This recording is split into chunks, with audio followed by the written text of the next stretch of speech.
Olá a todos. Desculpa pelo atraso que teve hoje. Hoje, então, a gente vai continuar com Hesíodo. E, então, lemos da última vez a descrição do Tártaro. Então, a gente vai começar hoje, eu creio, com a batalha com Tifeu. Sim, Tifão. E, vamos... Vamos só ler isso dessa vez. E daí a gente deixa essa última parte sobre os casamentos de Zeus para a semana que vem. Ahn, Suzane, você quer ler? Sim.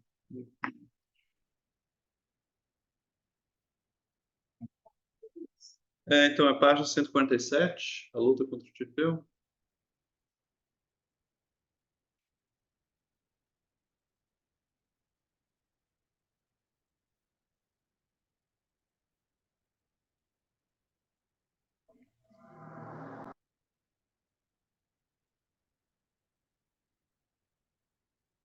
É na Teogonia, sim.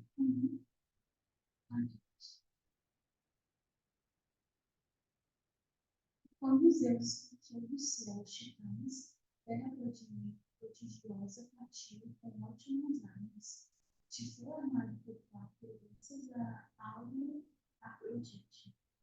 Ele tem braços dispostos a cinturonas e infatigáveis pés de Deus poderoso. Dos ombros 100 cabeças de serpente, de víbora terrível, expelindo línguas ferozes. Dos olhos sobre cílios nas cabeças, divinas faiscava fogo, e das cabeças folhas fogo e nada. Vozes havia em todas as terríveis cabeças para lançar vários sons nefastos. Ora, falavam como para deuses sem viver. Ora, como o rugido de Idom de furor e possante voz. Ora, como leão de ânimo imprudente. Ora, sumiu a cadelas. Prodígio de ouvir-se, ora sombreada, a ecoar sobre altas montanhas. Naquele dia, suas obras seriam imbatíveis, e ele sobre mortais e imortais teria reinado, se não houvesse súbito o raio de homens de deuses, e trovejou bravo e duro. A terra entrou num voo tremendo. O céu amplo lá em cima, o mar, as correntezas do oceano e o Tártaro. Sobre os pés imortais estremece o alto Olimpo, com o ímpeto do rei e geme a terra. Penetrava o mar violáceo, o calor de ambos, de trovão, relâmpago, fogo vindo do prodigioso ser, de furacões, ventos e do raio corrente. Fervia toda a terra, céu e terra. Saltavam em volta dos cabos altas ondas, sob golpes dos imortais. Irreprimível abalo cresce. Tremem Hades lá embaixo, reinos mortos, e titãs do Tártaro em torno de fumo. Pela irreprimível clangor e pavorosa luta. Zeus entrista seu furor, agarra as armas, o trovão, o relâmpago e o raio clemente, e fere-o saltando do Olimpo, fulmina em torno todas as cabeças divinas do terrível prodígio. E ao dominá-lo, açoitando com os golpes, mutila e abate, geme a terra prodigiosa. Do rei fulminado, a chama jorra, nos vales não visíveis rugosos das montanhas, golpeando. E vasta clima-se a terra prodigiosa, combate divino, e fundia-se com estranho pela arte de homens em perfurado crisol aquecido.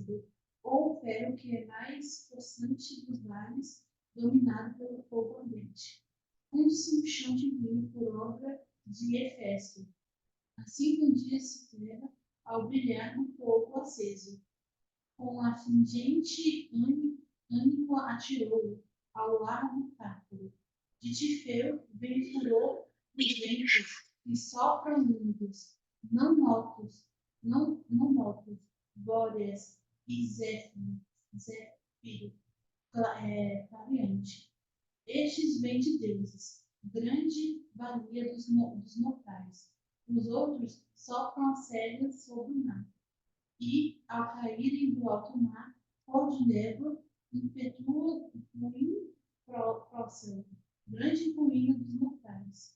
Eles sopram diversos se perçam os navios, perdem os náufragos, e não têm resistência ao mal. Os homens que os encontram pelo mar e pela terra sem fim.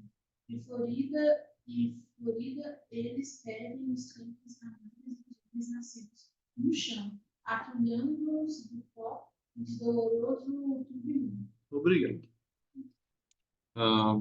Então, temos aqui a descrição de uma espécie de grande monstro que nasce da Terra, né, Tifeu. E isso, a gente já encontrou Tifeu antes no Fedro, né? Eu mencionei aquela passaginha do começo do Fedro, em que Sócrates, ele tá, né, ele encontra o Fedro, e Fedro pergunta para ele, isso aqui é o lugar onde Boras raptou aquela ninfa, o que você acha da explicação, que isso foi apenas o vento que jogou ela para outro lugar? E daí ele diz, olha, quem faz esse tipo de explicação tem muito tempo nas mãos, e o que eu me pergunto é, sou eu uma pessoa vil como o Tifão? Né? Então, o Tifão é justamente quem ele tem em mente. E é uma imagem que recorre na República, não numa passagem que a gente vai ler, mas que é o do monstro de muitas cabeças. E se diz que os apetites são assim, né? Que é o homem que se entrega aos apetites é assim, né? Ele tem várias cabeças, cada um delas falando alguma coisa. E aí, então aqui tem, né, uma cabeça é de um touro mugindo, outro do leão, as cadelas, tem mil sons. Isso, em outras mãos, isso vai se tornar uma imagem para o próprio mundo, né? Quando se pensa o mundo como um animal, e daí é como se ele fosse um animal de muitas cabeças, e daí cada um deles soa diferente. Eu não sei, talvez vocês já viram o meme do o universo e eu, assim, né? É um homem, ou um ser debaixo de uma espécie de bolha, que daí tá o universo, e daí tá esticando os dedos para fora da bolha, você vê os dedos individuais, e assim, daí tá aqui, eu, enquanto que me acho separado do universo. Então, é a mesma ideia. O mundo, na realidade, seria um só ah, organismo, nós todos somos parte desse organismo. Chifrão, embora aqui é uma visão negativa, também essa mesma visão de um mesmo animal que junta tudo é usado também positivamente. A gente viu isso no mito órfico. Né? A gente fala, né, esse ser que tem asas, você tem o touro e tal, ele é hermafrodita, ele é tipo como e a gente diz que ele seria influenciado provavelmente ou seria uma influência do animal em si, do Timeu, esse arquétipo que junta todos os arquétipos. Um, e é interessante que ele aparece assim, assim que os né, que Zeus expulsa do céu os titãs, então os titãs chegam no Tártaro e ele sai, né, ele é parido pela terra, com alguma espécie de resposta, né, ou causa. O único fenômeno que a gente tem para identificá-lo aqui bem, ele é identificado com esses eventos que trazem coisas más, né? Mas isso não é muito claro. Pode ser também que ele, mas é claro que é outra coisa que precisa ser afastado do mundo para que os deuses governam. Não é mais os próprios, não são os titãs, então os deuses anteriores a Zeus que disputariam com ele o reino, mas é alguma outra força ou aspecto. Eu não sei se alguém teve alguma ideia ou alguma inspiração quando a gente leu. Deixa eu abrir aqui o chat. Não, mas de qualquer maneira, nessa parte a gente só está lendo para conhecer melhor o mito. O, eu só queria conferir uma coisa, se ele não aparece na descendência do mar. Eu acho que não. Tem vários monstros lá, mas Tifão não é um deles, eu acho. Tem a víbora, tem a Equidna, né? E mas tem a quimera, mas ah, não tem tifão. Parece que o que a gente tem aqui no começo é mesmo a sua geração, quando se diz Terra prodigiosa pariu com ótimas armas de tifão, amada por Tártaro, graças à áurea Afrodite.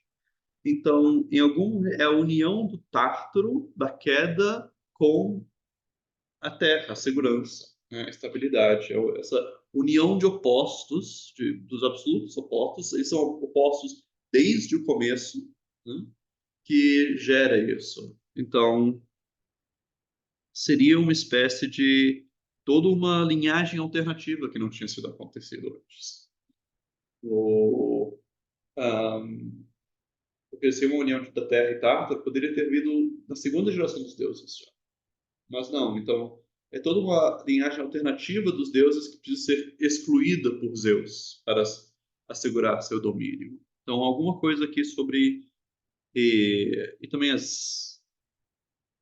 a multiplicidade de cabeças pode estar ligadas a isso. Alguma coisa como todas as possibilidades que precisam ser excluídas para que este mundo seja o único e que seja ordenado. Um, mas, enfim, ampla matéria para interpretação aqui. Vamos passar para Platão, que é o nosso foco hoje. A não ser que tenha, não tem nada aqui. República tem no Drive, tem um novo texto, está lá, República, linha Sol Caverna.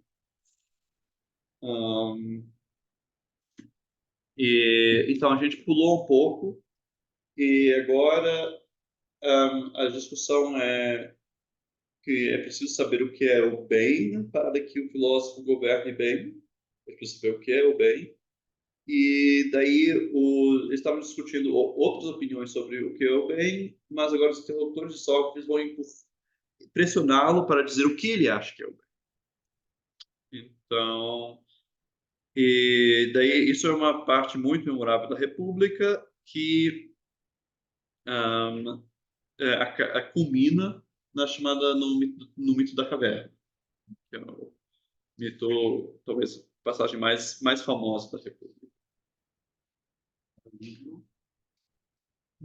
Qual livro? É o livro 6. E deixa eu encontrar aqui.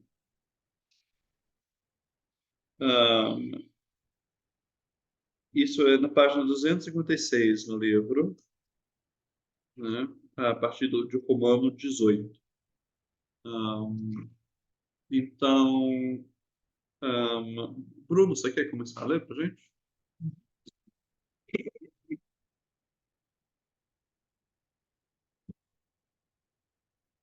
A partir da parte 18, né? Necessariamente. Necessariamente disse, mas tu, Sócrates, afirmas que o bem é ciência ou prazer ou algo outro. Ora, homem, sabias bem e desde muito estava claro que não te bastaria a opinião dos outros sobre isso. Nem me parece justo, Sócrates, disse, ser capaz de enunciar as opiniões dos outros, mas não as suas próprias, depois de ocupar-se com esse assunto durante tanto tempo. O que? Disse eu. Na tua opinião, é justo que alguém fale do que não sabe, como se soubesse, de forma alguma. Mas como alguém que quer dizer o que pensa. E então, falei, não percebes que as opiniões sem ciência são todas elas uma vergonha? Que as melhores entre elas são cegas? Ou para ti há alguma diferença entre cegos que percorrem seu caminho no sentido correto e os que têm uma opinião verdadeira, embora não tenham inteligência? Não há nenhuma, disse. Queres então contemplar coisas feias, cegas e tortas, embora de outros possas ouvir palavras luminosas e belas? Por Zeus, Sócrates, disse Glaucon, não te vás como se tivesses chegado ao fim. Para nós, será suficiente que faças uma exposição sobre o bem como já fizeste sobre a justiça, a temperança e outras virtudes. Também para mim, companheiro, será bem suficiente. Temo, porém, que não seja capaz, e mesmo tendo boa vontade, venha a merecer que caçoem de mim por minha falta de jeito. Vamos, meus caros, por agora, deixemos de lado o que venha a ser o próprio bem. É que sinto que é muito para o meu ânimo conseguir expressar minha opinião neste momento. Quero enunciar o que me parece ser um filho do bem, que é muito semelhante a ele. Se isso for de vosso agrado, ou caso contrário, desistir disso. Vamos, disse, fala. Numa outra ocasião, te desobrigarás da exposição sobre o Pai. Queria, falei, poder pagar-vos essa dívida e que vós a recebesseis integralmente, não apenas só os juros como agora. Recebei, portanto, os juros e o próprio Filho do bem. Cuidai, entretanto, que eu, apesar de não querer, não vos engane apresentando um cálculo errôneo dos juros. Teremos o maior cuidado que pudermos, disse. Vamos, só tens que falar. Só depois que estivermos de acordo, disse, e eu tiver feito, que rememorasseis o que foi dito anteriormente em nossa discussão e muitas outras vezes, em outras ocasiões. O que? Disse ele. Há muitas coisas belas, disse eu, e muitas coisas boas. A cada uma delas assumimos e definimos como tais em nossa discussão. Foi isso que fizemos, e o próprio belo e o próprio bem. E da mesma forma, todas as coisas que naquele momento tínhamos como múltiplas. Nós agora, no movimento contrário, consideramos cada uma em relação a uma ideia única, a qual damos o nome de essência. É assim.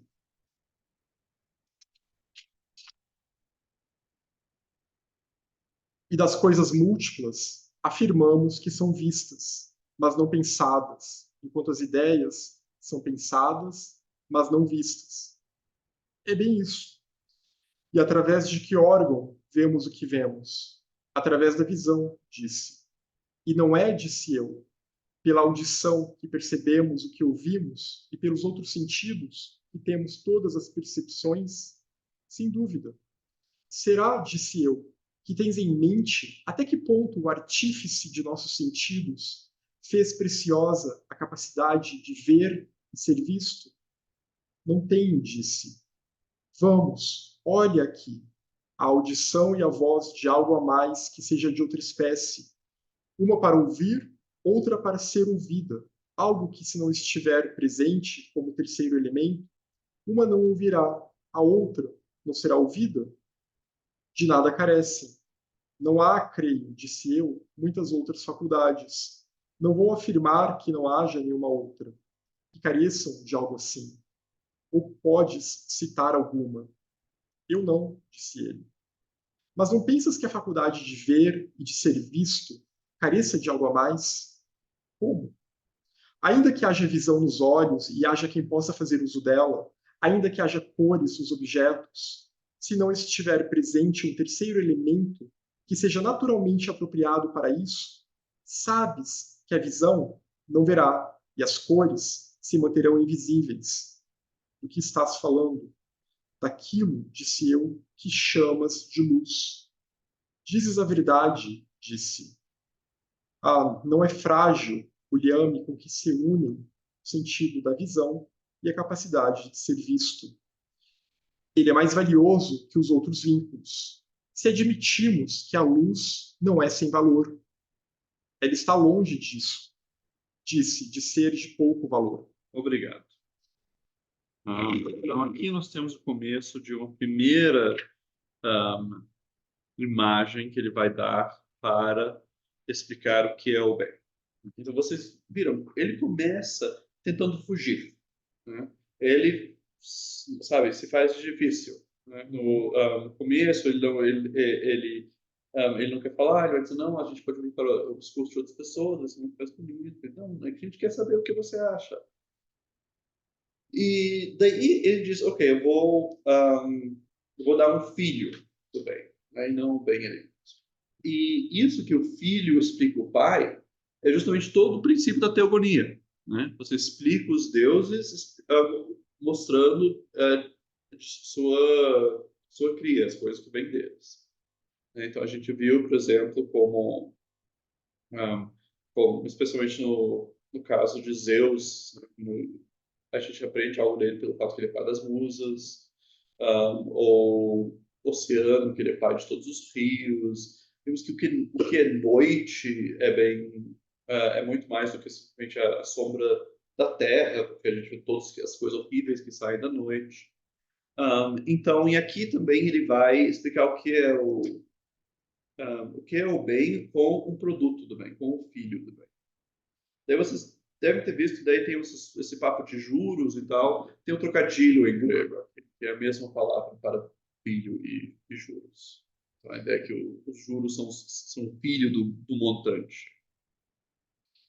Tem uns trocadilhos aí. E agora, eu queria aqui no só uma correção sobre a tradução. No final, ele retoma essa ideia no final da página 257, em 507b. Ele retoma a ideia das formas, né, de que existe muitas coisas belas, existe o belo em si.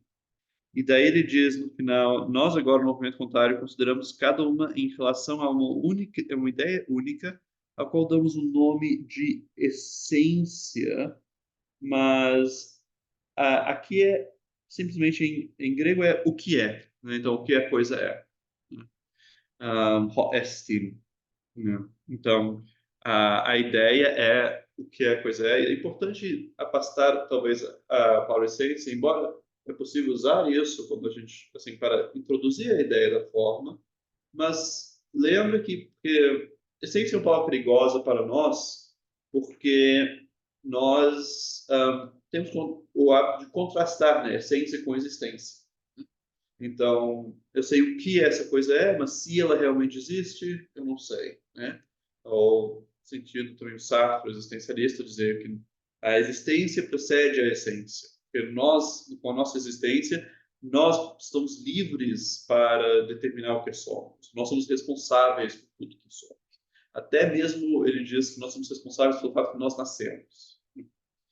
Então, a essência sempre tem esse perigo de separar, de se separar de existência, mas vemos que a ideia de ser aqui não tem essa separação. A ideia é simplesmente a presença da coisa. E a presença tem, se a presença tem tanto existência, quanto mais do que a existência, também o que é coisa. Então, né, então ele diz, ok, a gente vai concentrar no que as coisas são. E daí ele entra numa análise da visão, né, que ele diz que é preciso algo além da visão e do objeto da visão, né, que é a luz como uma coisa que une os dois. Então, isso é o primeiro passo para para a sua explicação, então, do filho do bem, que vai ser o sol, fonte de luz. Ahn, vamos continuar, então. Guilherme, você quer ler? Sim, por favor. Então, entre os deuses do céu, qual deles indicas como que tem poder para fazer isso? De quem é a luz que faz com que vejamos com a maior nitidez possível e sejam vistas as coisas visíveis?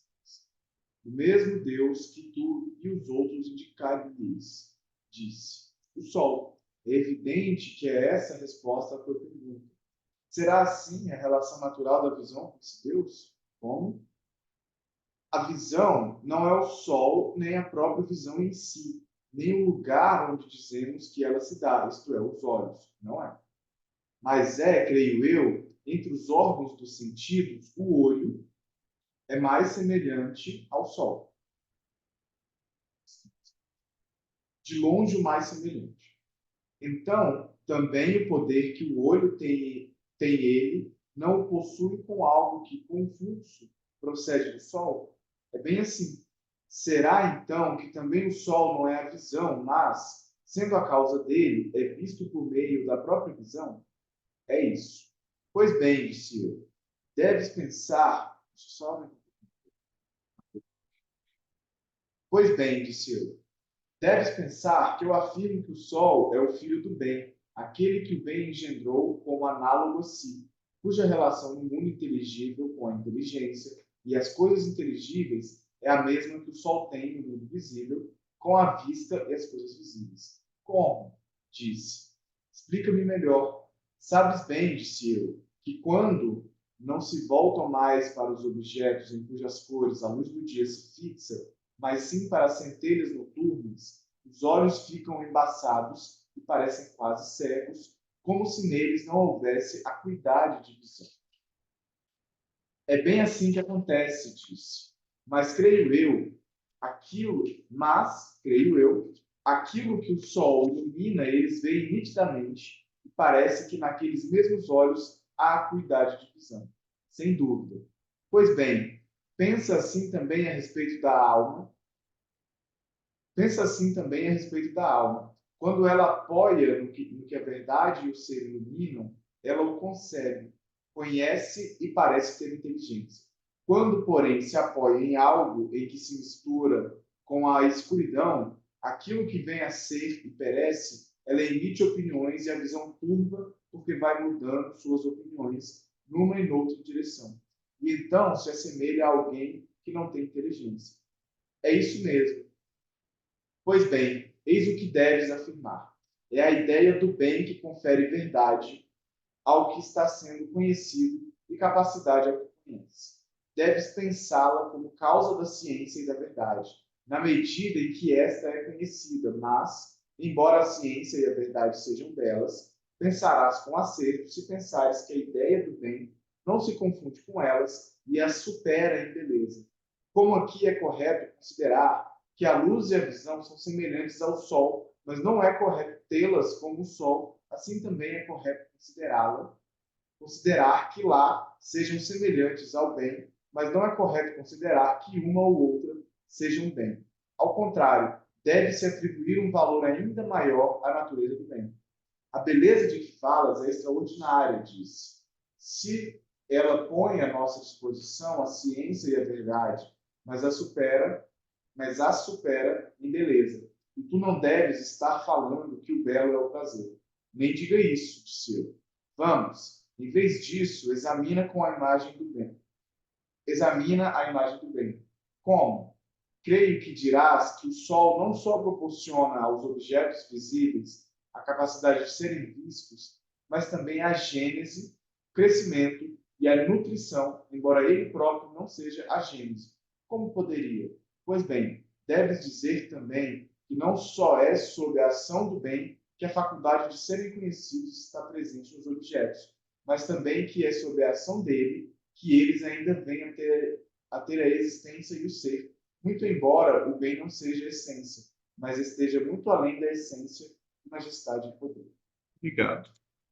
Então, isso é realmente uma analogia clássica de Platão, que vai ter uma ampla ressonância pela história da filosofia. E é importante tê-la assim, corretamente. Então, tem uma analogia aqui entre o sol e o bem. E entre a faculdade de visão e a faculdade de conhecer, o intelecto, o nous. E, então, ele diz que, assim como na visão tem o olho, a coisa vista, e o sol e a luz entre todos, tem aqui também o nous, a capacidade, o intelecto, a capacidade de conhecer o ser, as coisas conhecidas, né, as formas, a ideia do bem e a verdade. E a verdade, ou barra o ser, uma hora ele diz ambos, são análogos à luz. E, um, e o sol é análogo um, ao bem, a nossa capacidade de ver é análoga à nossa capacidade de conhecer, e as coisas vistas são como as coisas conhecidas. Nós temos, então, de novo, estamos aqui, e no final ele tem esse mais um passo, que é dizer que a luz que o Sol não é só fonte de conhecimento de luz, mas de ser, né, de gêneros. Ele causa as estações do ano. Então, da mesma forma, o bem seria causa do próprio ser das formas. A gente já falou um pouco e, de novo, nessa última passagem, você poderia traduzir de forma diferente, escrever sobre a ação dele, que eles, os objetos, ainda vêm a ter ser, muito embora o bem não seja ser, mas esteja muito além do ser e majestade e poder. O bem está além da presença. Então, o bem estar além da presença, entendemos isso no sentido de que ele é objeto de desejo. E quanto ele é objeto de desejo, ele não está aqui. Ele é a norma pela qual a gente diz que se chegamos no alvo ou não. Se chegamos no que a gente quer ou não. Mas ele mesmo não é a coisa presente. Até mesmo quando eu atingi meu objetivo, quando eu atingi o bem que eu queria fazer, nesse caso, a norma que me diz fiz o que eu quis fazer, não é a coisa que eu tive. Porque se a norma fosse o próprio objeto, daí seria como algo que poderia não estaria submetido a nenhuma outra norma, pois ela seria sua própria norma. Seria, por exemplo, se disséssemos que a norma para uma avaliação, né, fosse a própria avaliação bem feita, daí a pessoa sendo avaliada só escreve, eu me avalio 100%. É por isso, por essa distinção entre a norma e o resultado, mesmo quando o resultado bate com a norma, é que o bem está além da presença, está além do ser. E por isso mesmo, e também por ser a fonte, por assim dizer, da normatividade, que, né, o bem é a normatividade, o seu valor em si, a ideia de uma norma, de algo ao qual as coisas se conformam, ele também é o que constitui o ser de cada coisa. Pois falamos como o que uma coisa é dado pela sua função. E a gente pensa sempre no melhor caso da pessoa. Para saber o que é um ser humano, a gente pensa num ser humano saudável, feliz. Para saber o que é uma faca, a gente pensa numa faca que corta bem. E, assim, você pensa num galinha, você pensa numa galinha, assim, o que é uma galinha, você olha para uma galinha que está vivendo com um amplo espaço e tal, você não pensa naquelas galinhas que estão infernizadas naquelas fábricas. E por aí vai. E dessa maneira, então, o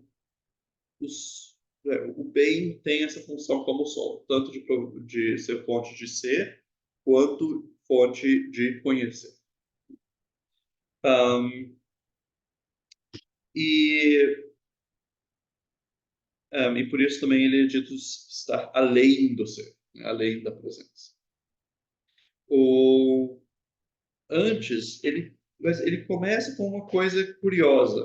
Pulei uma coisa aqui, mas talvez tenha incomodado vocês. Eu queria essa afirmação que o olho é o mais semelhante de todos os sentidos ao Sol, de uma forma semelhante ao Sol, e também que tem algo como um fluxo que procede do Sol.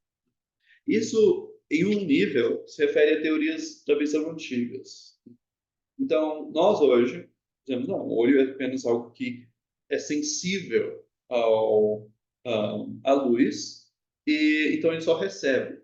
Mas havia também a ideia na antiguidade que alguma coisa saía do olho para conhecer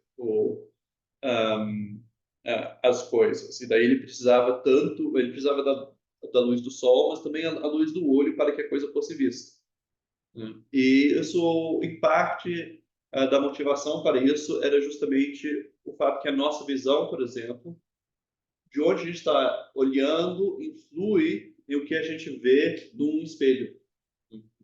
E daí isso então é uma razão para pensar que tem uma contribuição nossa do, um, um, para a visão.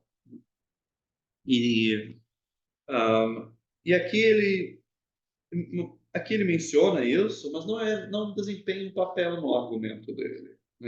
Esse conhecimento, essa luz que viria dos olhos, não tem uma analogia com as coisas de lá. Não tem, ele não usa isso dentro da coisa. Tem outro sentido em que o, o olho é semelhante ao sol, que seria algo como é pelos olhos que nós temos visão, né? Então, é pelos olhos que nosso corpo inteiro, né, se orienta no espaço. Então, da mesma maneira que o sol ilumina o mundo, ilumina o mundo, para o nosso corpo, o mundo só é iluminado porque a gente recebe o mundo pelos olhos.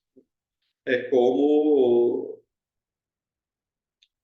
eu não sei, você tem uma empresa que ela mede tudo sobre alguma coisa dos seus clientes. Então, vai medir para você quantas vezes vocês estão clicando nos seus anúncios, tudo que você está fazendo sobre os seus clientes. E daí isso é um pouco como o Sol, né? Por meio dessa empresa, ela dá uma propriedade de conhecimento para todos esses objetos. Mas é a pessoa na sua empresa que recebe os dados dessa empresa que tem esse papel para a sua empresa. Então, que tem esse papel para você. Daí ele seria como o sol disso, né? A coisa mais parecida na sua empresa com aquela outra empresa.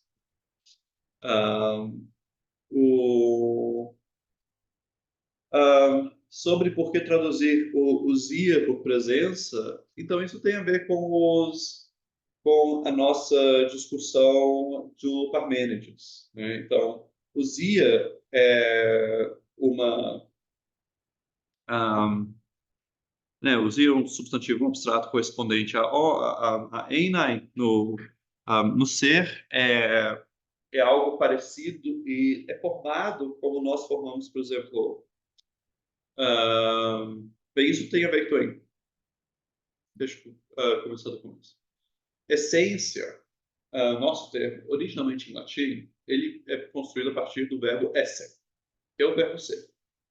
Então, essência vem de esse como, por exemplo, resistência, vem de resistere. Então, é o ato ou a propriedade de ser. Se essência tivesse permanecido isso, eu usaria essência para usar. Mas, para nós, por causa da história da filosofia, afinal de contas, as palavras mudam de sentido, né? Essência quer dizer, hoje em dia, né, algo contraposto à existência, algo distinto, contrastado com isso. E vimos que os argumentos do Parmênides só funcionam se ser quer dizer algo como presença, e daí como o Z é o substantivo relacionado, eu uso presença. É por isso. Mas obrigado pela pergunta, Vitor. Agora, isso então é essa parte da analogia. Lembrando que assim, ele está explicando isso para nos contar o que é o bem, mas ele também está, em algum sentido, fazendo teoria física, né? Ele chama o Sol de um deus, no começo disso. Ele está dizendo que ele está fazendo algo bem próximo de o que ele faz no Timeu, né? Porque no Timeu também, né, esse mundo é uma imagem de outro. E aqui está pegando uma parte, está dizendo que o Sol é parecido com o bem, né? Se dá para pegar essa teoria física e combinar imediatamente com a teoria do Timeu, não é claro. Não é claro, não. Não parece, por exemplo, que no Timeu o Sol tem uma relação direta com o bem. Mas... Fosse de uma teoria do conhecimento, já que para que a gente tenha o conhecimento, é preciso que a gente tenha o Sol, a gente tenha a luz, que é o bem, que é a valoração. Sim. Por dizer que algo é de tal forma, eu preciso ter sei lá, por dizer que isso aqui tem 2 metros, eu preciso saber o que é metro, né? Eu acho que é o que o Sol traz, é o que o bem traz, a palavra me fugiu, mas é de fato a valoração, assim, é o que mede as coisas. Para a gente conhecer as coisas, a gente precisa ter uma medida, isso, exatamente. Isso. Sim, Uma restrição, né? Não precisa restringir de alguma forma. Sim. A gente está no texto da República que eu pus no Drive hoje. Então, assim, e Protágoras está no plano de fundo. O dito de Protágoras que o homem é medida de todas as coisas. E, de fato, aqui a ideia é que, não, o homem não é medida de todas as coisas, mas tem existem várias medidas objetivas, né? As formas, né? ou os deuses, né? Nas leis de Platão aparece essa fórmula como eu acho que lá aparece no singular, mas não pode ser esse singular no sentido geral, mas que o Deus é a medida de todas as coisas. E, um, de fato, então, embora Platão tenha aqui uma visão muito intelectualista, a gente falou sobre uma ideia de que também no Timeu, assim, o bom ser humano é o ser humano que é racional e tem movimentos de sua alma parecidos com movimentos racionais dos corpos celestes. Ele aqui nessa ideia de que mas o próprio conhecimento precisa de uma certa valoração anterior, uma medida anterior, isso abre espaço para uma veia mais, por assim dizer, voluntarista, que vê a vontade na base de tudo, porque o bem está na base. Uma dádiva. Sim, um dado. Né? Um dado para a gente esse mundo. E a gente conhece. O nosso papel é conhecer ele da forma como ele é. Não tem um papel epistemológico outro a não ser ver. Sim. Tipo, eu só não vejo para onde você está indo. Eu acho que é porque eu tenho pensado muito também naquilo que a gente conversou um tempo atrás, quer dizer, não sei se a gente conversou sobre isso, sobre como é possível saber que uma pessoa aprendeu algo. E como eu sei que a pessoa aprendeu a somar, por exemplo. Eu não consigo saber se a pessoa sabe somar, a menos que eu tenha uma regrinha de soma E o sábio é que a pessoa esteja seguindo, de fato, essa regrinha de soma que eu ensinei para ela. Então, é como se eu tivesse dado para ela uma regrinha de soma, e o único papel que ela tem é pegar isso e aprender. Ah, certo. Eu acho que a gente não chegou a discutir isso, na verdade. Mas, assim, é ligado com essa discussão. Mas, essa ideia do bem ser estar além do ser, e ser a fonte do conhecimento, isso está na raiz da ideia que a gente chama do Vicente, que as fascinações são, cada Deus, cada mitologia gera uma fascinação que daí, desse modo, determina o mundo, né, o que é conhecível para nós. E então, aqui não é tanto que o bem seja uma. Então, é interessante isso. Aqui a ideia do bem não é como não é como uma entre as outras ideias, né? As outras ideias são as coisas visíveis.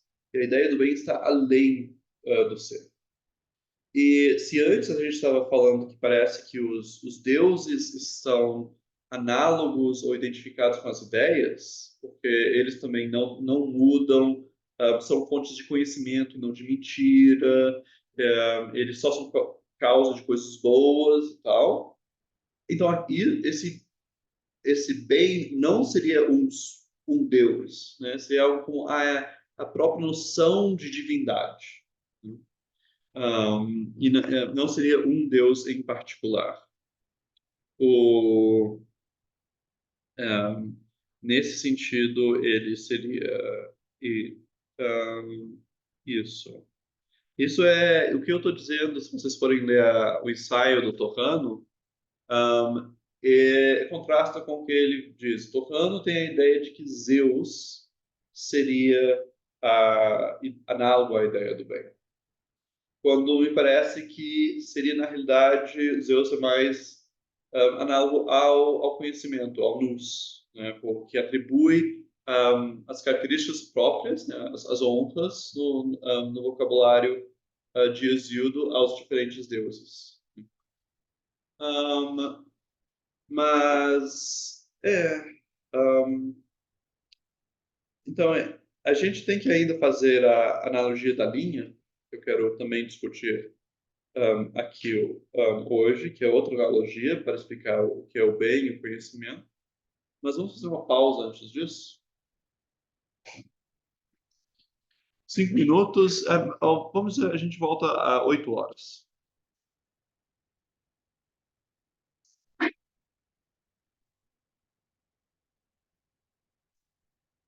Ah, sim, você fala.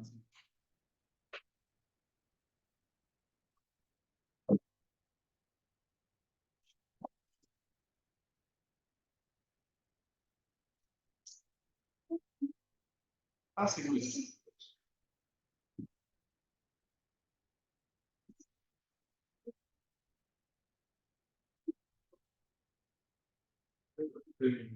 Eu peguei os motivos.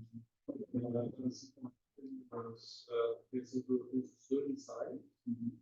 Três motivos que vocês olharem nessa tradução. E também no final tem um glossário, né, de nomes, pode ser outra coisa. Isso aí eu principalmente. Mas se você pode estar escaneando uma transição e também da nossa.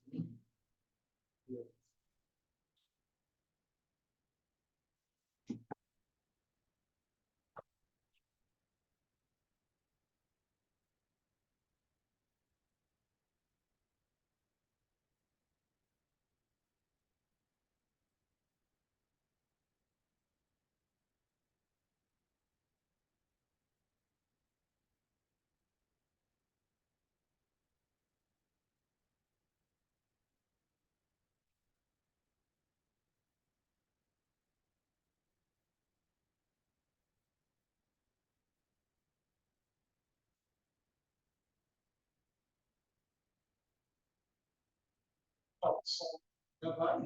O senhor pegou, eu preciso compensar muito sobre. Arrasou.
Ai, ah,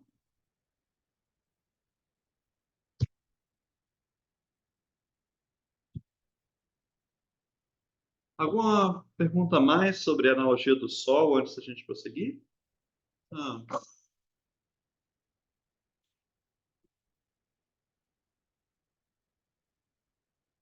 Ah, tá. Se há tensões aqui, há tensões, há certamente. Então, o Vitor pergunta aqui se o bem como um megiston mathema, então a principal coisa a ser aprendida, né? Não aparenta contradizer a fala do bem como além do ser logo depois, né? Como algo pode ser tanto um estudo, conhecimento elevado e ao mesmo tempo exceder o ser, ou uma forma. Isso de fato é uma tensão que está aí e talvez a coisa que ele é algo para ser um, é, talvez é preciso dizer que há apenas um sentido analógico em que ele é conhecido, né? Ele não é conhecido no sentido de ser um, de ser um objeto inteiramente presente na nossa mente. Um, e mais eles, assim, filósofos platônicos posteriores vão falar que sobre o primeiro princípio nós estamos sempre no trabalho de parto e nunca chegamos a parir esse conhecimento.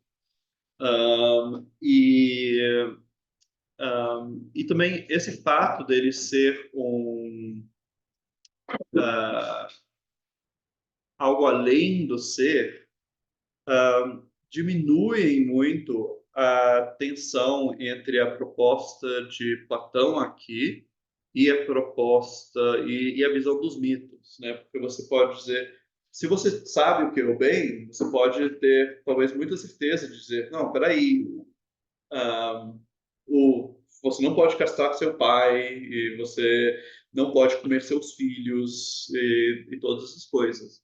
Mas se você diz que o bem, na verdade, é algo que está além do nosso conhecimento, em algum sentido, então, embora talvez seja algo que a gente sempre tenha que tentar conhecer, alguma coisa assim, daí talvez você não esteja tão em chão tão forte para julgar os deuses, né, e o que está lá.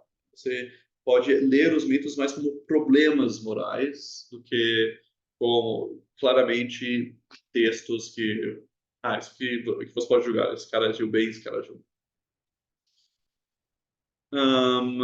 Mas certamente isso é uma tensão que temos nesse texto.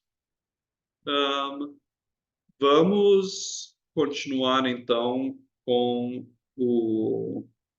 a analogia da linha. Deixa eu.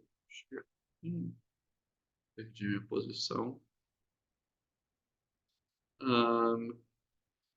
E isso é a partir do sessão chamada Romano 20, né,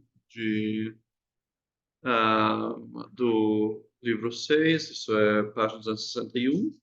Né? O, William, você quer ler a sessão 20 para a gente? Excelente.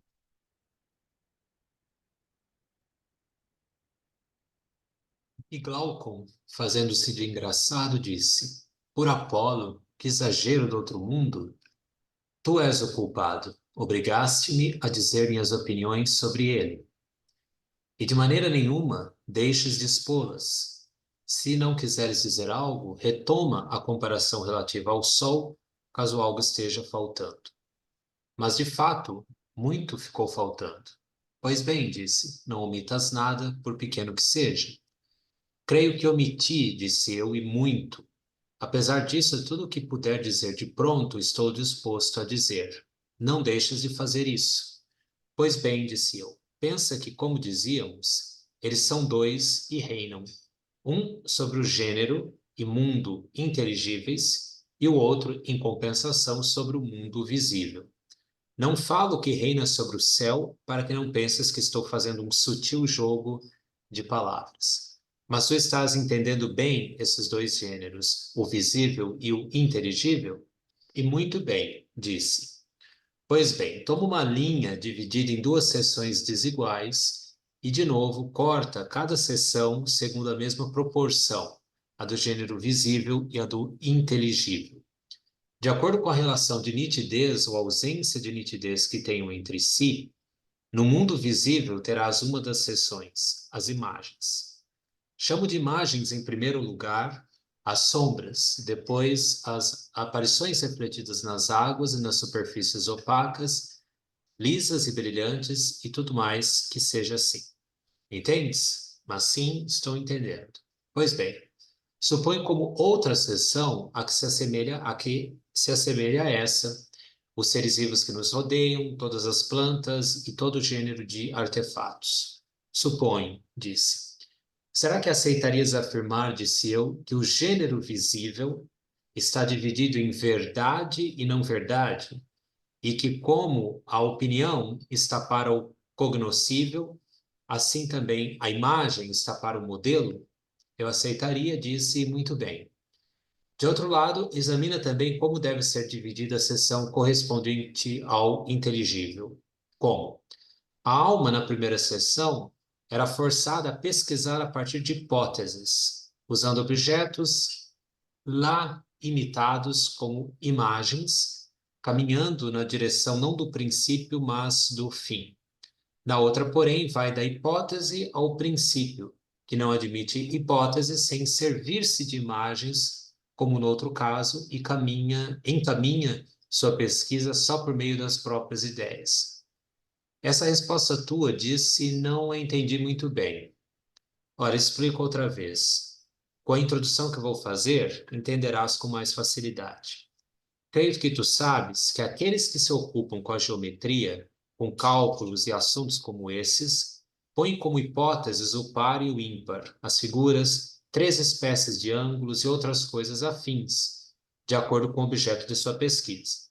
E de um lado, como se as conhecessem, tomam-nas como hipóteses e acham que não têm de prestar contas nem a eles mesmos, nem aos outros sobre isso que, segundo eles, é coisa evidente para qualquer um. E, de outro lado, começando a partir dessas hipóteses, já ao expor o restante de maneira consequente, acabam por chegar à demonstração daquilo que os levou a essa pesquisa. Isso eu sei muito bem, disse ele. Então, sabes também que ainda se servem de figuras visíveis, que discutem sobre elas, ainda que não estejam pensando nelas, mas naquelas com as quais elas têm semelhança. Discutem a propósito do próprio quadrado e da própria diagonal, não, porém, a propósito da diagonal que desenham, e o mesmo fazem a respeito de outras figuras. Das figuras que, modeladas e desenhadas por eles, produzem sombra e imagens na água, usam como se fossem também imagens, buscando ver neles próprios esses objetos que não poderiam ser vistos senão com o pensamento. É verdade o que dizes, disse. Obrigado. Vamos seguir a leitura até, até o final, mas agora outra pessoa pode tomar a palavra. Vitor, você pode ler para a gente? Essa sessão 21? Ah, tá bom, está sem microfone. Juliana, você pode ler? Sim. Eis o gênero que eu disse que eu seria medido, com buscar alma obrigada a serviço de hipóteses que não se uma vez que não pode elevar-se, mas seguimos as próprias imagens, limitadas pelos objetos limitados pelos sentidos fixados em termos de ser etapas judiciais da geometria das artes que são. Pois bem, fica sabendo agora que eu digo que a seção das coisas inteligíveis é aquela em que há a própria razão que as apreende compositivamente, considerando as hipóteses não como princípios, mas realmente como hipóteses, como degraus e pontos de acordo, para chegar ao princípio de hipóteses. Entre 10, por sua vez, presa a tudo que depende desse princípio, vai descendo em direção do fim, e sem serviço de nada que seja sensível, mas apenas das próprias ideias, por meio delas e por causa delas, acaba por chegar às ideias. Entendo, disse. mas não como gostaria. O que me parece que estás falando de uma tarefa muito pesada. Queres determinar princípios e é necessário se tem também destinados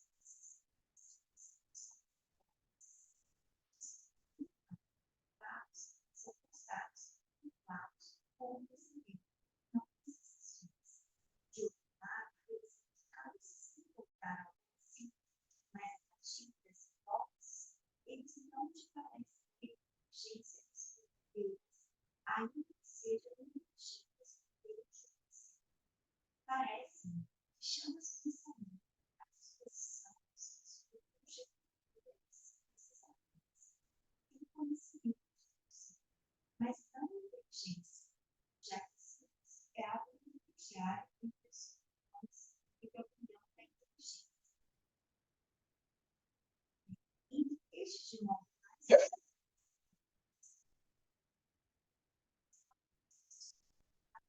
os quatro estados da alma, a sessão elevada, pensamento a segunda, atribui a terceiro o nome de crença e a última de verossimilhança. Coloca-as numa ordem em que o critério seja que quanto mais os objetos participarem da verdade, tanto mais clareza terão. Estou entendendo. Concordo contigo, diz, e colocas na ordem que está sugerindo. Ok, obrigado. Esse é o segundo das três imagens que Platão usa para explicar o bem. Né? A terceira é a alegoria da caverna. E a gente não vai entrar na alegoria da caverna hoje. Eu vou pedir que vocês a leiam durante o fim de semana. É o restante do PDF. É o começo do livro 7. Então, mas essa imagem que ele usou agora, com a linha, é um pouco complicada. Então, vale a pena desenhá-la. E como não funciona muito com o quadro, eu vou usar um papel. Um momento.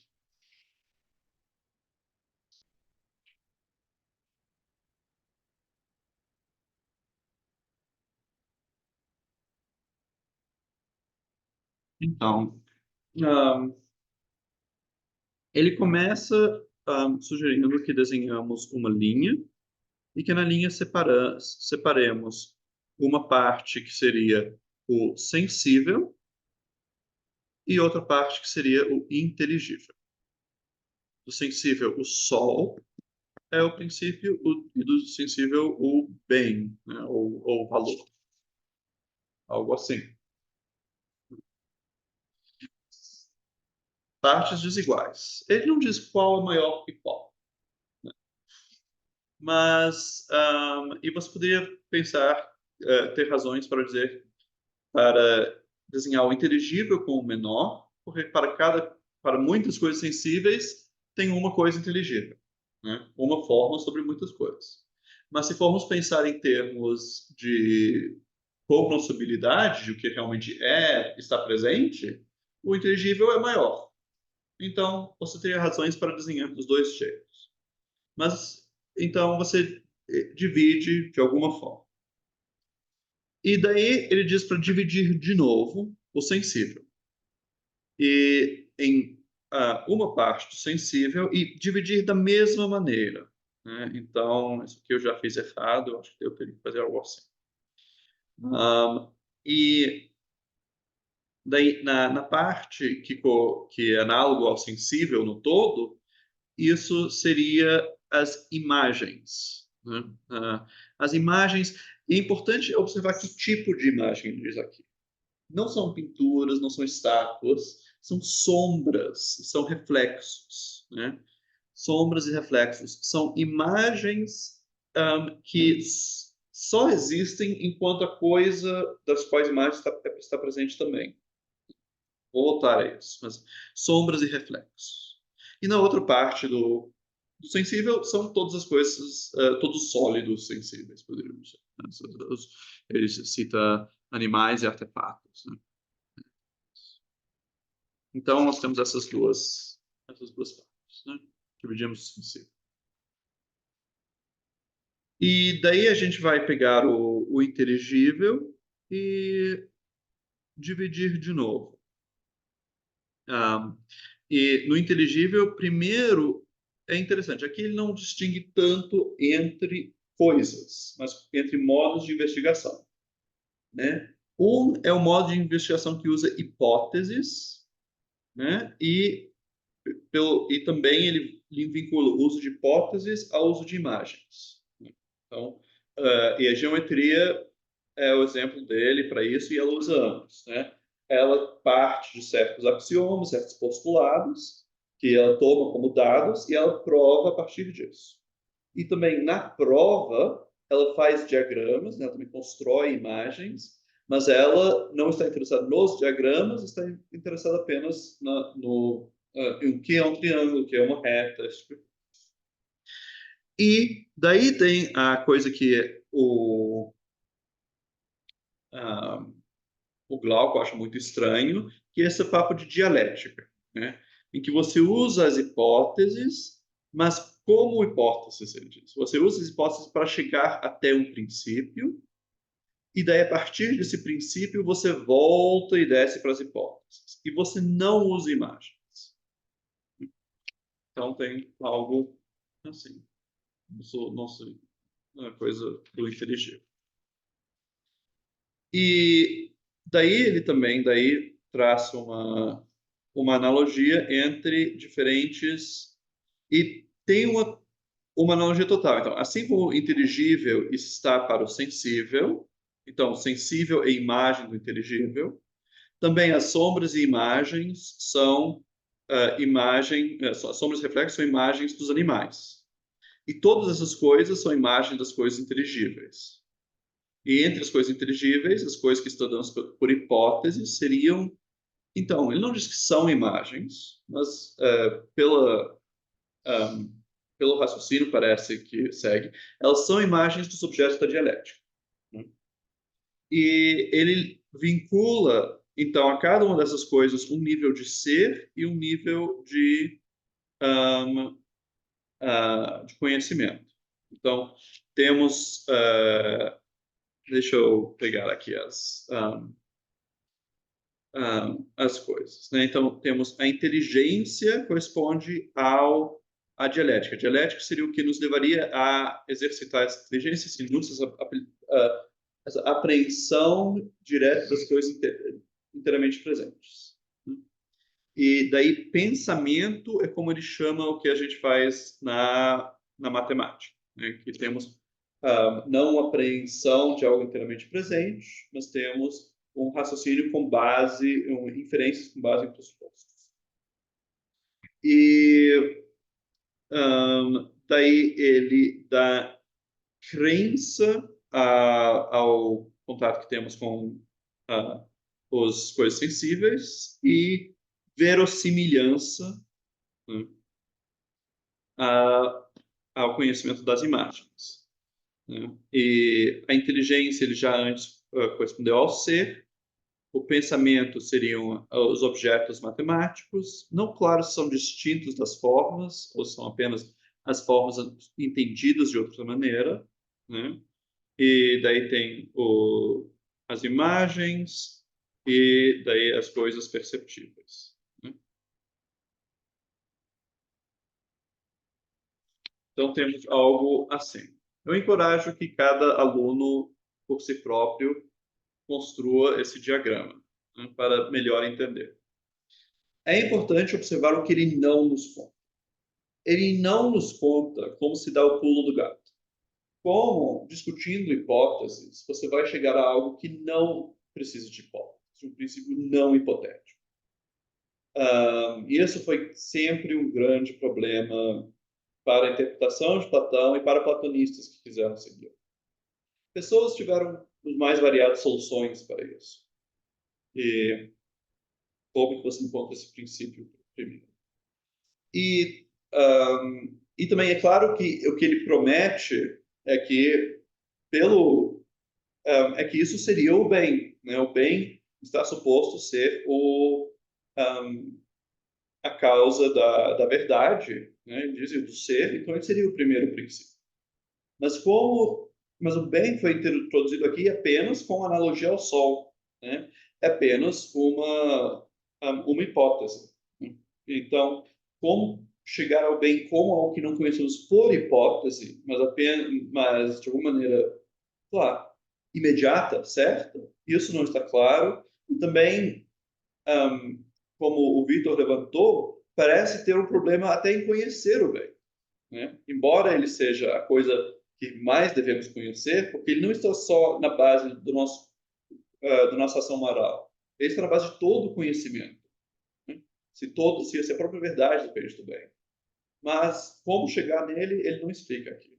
E também, lembra, todas essas imagens são uma grande digressão, são uma grande fuga para que Sócrates não tenha que explicar o que é o bem, né? E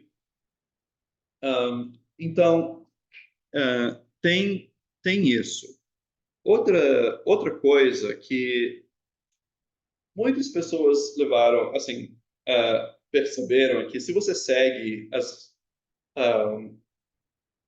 as instruções de criar o diagrama estritamente, a parte dos animais, dos perceptíveis sólidos, e a parte dos objetos matemáticos vai ter a mesma extensão. Mas qual o significado disso, né? Não parece ter não parece ter não é claro o que isso seria. E por fim, o que eu queria comentar é sobre justamente ele usar um tipo específico de imagem, que é a sombra. Isso volta para o... Então, esse é o que ele usa para modelar todas as relações de imagem e modelo que a gente tem aqui. E isso sublinha o que eu disse da última vez, que não são, por assim dizer, dois mundos, né? Porque não, o sensível é a imagem do inteligível não como um retrato é a imagem de uma pessoa, mas como um reflexo uma imagem da coisa refletida. Ou seja, se você tem um reflexo, você tem a coisa refletida junto, né? Se você tira a coisa refletida, o reflexo desaparece também, e vice-versa. Então, ele está sublinhando a dependência ontológica, né? A dependência causal do sensível no inteligível. E realmente ele está dizendo que se você não conhece o inteligível, né? Então, se você é tipo o amante dos belos espetáculos, né? O cara que não é um filósofo, mas um filósofo, você nem sabe o que você está vendo. Seria como uma pessoa olhar um reflexo na água e ver só cores, mas ela não entende ainda o que é aquilo. Esse é o estado da pessoa. Ou de novo, aquela imagem que a gente teve da outra vez, ontem, que era de ver um texto escrito em uma língua que você não conhece, né? Aquilo são só rabiscos para você. Então, isso de novo é sublinhado por essa escolha desse tipo de imagem. E isso, vocês veem, é um passo além do esquema que a gente tinha no livro 5. O livro 5 tinha estabelecido 3 níveis, por assim dizer, né? Não ser, né? A ignorância, a opinião do que é e não é, as coisas perceptíveis que são e não são só apenas parcialmente presentes, e a inteligência capta o ser. Agora, nós temos essas imagens, coisas perceptíveis, objetos matemáticos e o ser. Então, o ser se manteve igual, mas agora esse espaço que era antes ocupado pela opinião se dividiu, né? Subdividiu em 3 partes. De novo, isso nos aproxima dessa questão de em que medida você pode ter também um mito, assim, diferentes níveis de interpretação dos mitos, né? Porque ele proibiu os mitos recebidos como educação das crianças, que são, que ele disse que no livro 5 são com pessoas que estão sonhando, então elas tomam a imagem como uma coisa verdadeira, né? Então isso agora é visto como um nível, o menor nível de conhecimento, né? A verossimilhança. E ele tem agora outros níveis que podem usar imagens como imagens, né? Especialmente na matemática, né? E então e também em mitos, né? E até mesmo talvez poderíamos pensar no Timeu dele, né? Como a imagem da criação do mundo pelo Demiurgo é como se ele estivesse desenhando um grande diagrama, né? E da mesma maneira que você tem que saber interpretar o diagrama matemático para saber que isso não é o triângulo, você tem que poder ler a narrativa do Timeu, dizendo, bem, isso aqui não é o Demiurgo. E isso pressupõe daí também a inteligência, como o passo anterior. Tem a ver com o fato de que a gente só pensa por imagens? A gente só... Toda a nossa interpretação dos deuses, ela se dá pelo fato de que a gente só consegue pensar dessa forma, não consegue apreender os mitos de uma forma diferente. Então, assim, a gente sempre vai ver esse mito como, tem estupro, tem castração, porque a gente só consegue ver e aprender a partir dessas imagens, mas que na verdade não é assim. E a gente tem que ser consciente do fato de que a gente só consegue aprender por essas imagens. Então, isso levantou outra parte da dialética, né? Porque a promessa é que quando a gente puder obter esse conhecimento do princípio, a gente pode descer de novo e conhecer, ele diz, ir de forma em forma sem usar imagens, né? Mas até que isso seja concretizado, de fato, é uma promessa. Aristóteles depois vai dizer que não há pensamento sem imagem. E platonistas sempre criticaram ele por isso, porque eles defendiam a possibilidade de uma intuição direta das formas, né? Que isso não é algo sem imagem. Mas isso permanece uma promessa aqui, né? E de fato, se ele tivesse apresentado esse conhecimento sem imagens, a crítica à mitologia pareceria muito mais forte.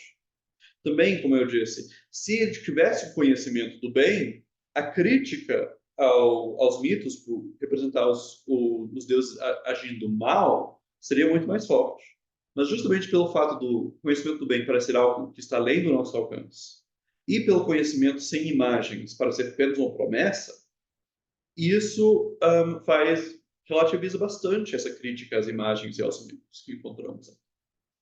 O interessante também ele falar aqui de dialética. Então, dialética é esse exame socrático. Você pega uma hipótese e você vai fazendo perguntas para tirar todas as implicações dessa hipótese e daí você ou derruba ela, ou daí você busca outra hipótese mais básica para explicar o que você acabou de dizer. Então, esse jogo de perguntas e respostas. E uma coisa que quem elabora essa analogia entre o mito e a interpretação do mito e os níveis de verdade aqui, eu já estou falando no artigo que eu subi, o mito e verdade em Hesíodo e Platão, está no Drive. E ele faz a observação que todas as citações do mito que são criticadas são tiradas fora de contexto, né? Então, justamente no mito, nós vimos que as coisas mudam de peso porque quem foi agredido em um momento agride em outro. Então enquanto quando ele critica os mitos, ele pega as ações isoladas, né, para criticar. O que seria tão eu já argumento, não, mas para entender você tem que ver no todo. E a mesma coisa na dialética, né? Você não pode pegar uma frase aqui de Platão e daí pegar isso é a posição dele. Você tem que ver isso no diálogo, no contexto de perguntas e respostas. O que é verdade não só para a dialética platônica, mas, bem, porque a filosofia seguiu disso, né, no Ocidente, pelo menos, toda filosofia, todo filósofo, né, sempre está respondendo ao outro. Todo filósofo sempre tem um contexto dialético em mente, e você não pode tirar ele e dizer, isso, é isso que ele quer dizer, sem respeitar isso. O Julián Marias, ele dizia que a forma geral da tese filosófica não é P, mas não que, então P. Né? Então, sempre está ligando alguma outra coisa, sempre está respondendo alguma coisa. Isso que eu queria passar sobre essas duas analogias. Tem tempo para perguntas, se alguém tem, mas se não, fica a Alegoria da Caverna para leitura em casa. Semana que vem a gente vai terminar a Teogonia e eu vou falar um pouco de Aristóteles também, porque a gente falou muito de Platão, o título do curso é Filosofia Clássica, então eu não quero ficar sem falar de Aristóteles. E a gente vai ler um pouco de Aristóteles, não vou entrar nas suas teorias, mas vou explicar qual é o seu papel quando você vê a filosofia como partido de exegese mítica. Isso parece uma coisa que está muito ausente em Aristóteles. Então eu vou explicar como ligá-lo a essa narrativa que eu tenho proposto. Alguma coisa? Ponto de curiosidade? Ou não? Tá bom. Então é isso por hoje. Um bom fim de semana para todo mundo. Até semana que vem de verdade. O Bruno deixou. Deixa eu só.